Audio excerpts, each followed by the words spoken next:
वार्तांकन रोखठोक बातमी। जिल्ह्यातील अवैध गावठी दारू व्यवसायावर आळा घालण्यासाठी प्रशासनाने कठोर पावलं उचलण्यास सुरुवात केली आहे।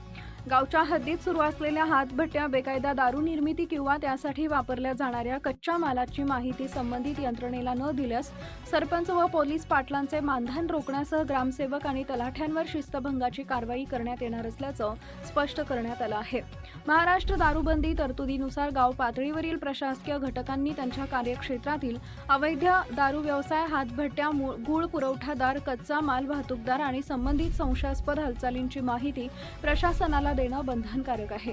या नियमांची अंमलबजावणी होणं अधिक प्रभावी करण्यासाठी जिल्हा प्रशासन आणि राज्य उत्पादन शुल्क विभागाने संयुक्त मोहीम हाती घेतली आहे। राज्य उत्पादन शुल्क विभाग आता गूळ उत्पादक, व्यापारी, मिथेनॉल उत्पादक कंपन्या आणि त्यांचे ग्राहक यांची माहिती तपासणार आहे।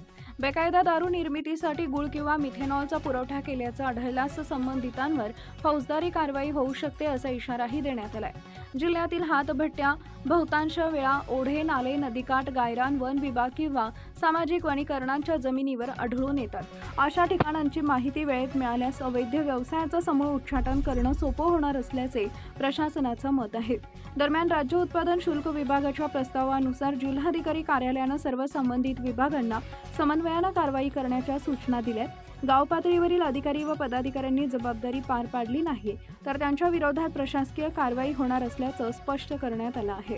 महाराष्ट्रातील महत्त्वाच्या आणि ताज्या बातम्या पाहण्यासाठी आमच्या जय हो न्यूज चॅनलला सबस्क्राईब करा आणि बेल आयकॉन प्रेस करा।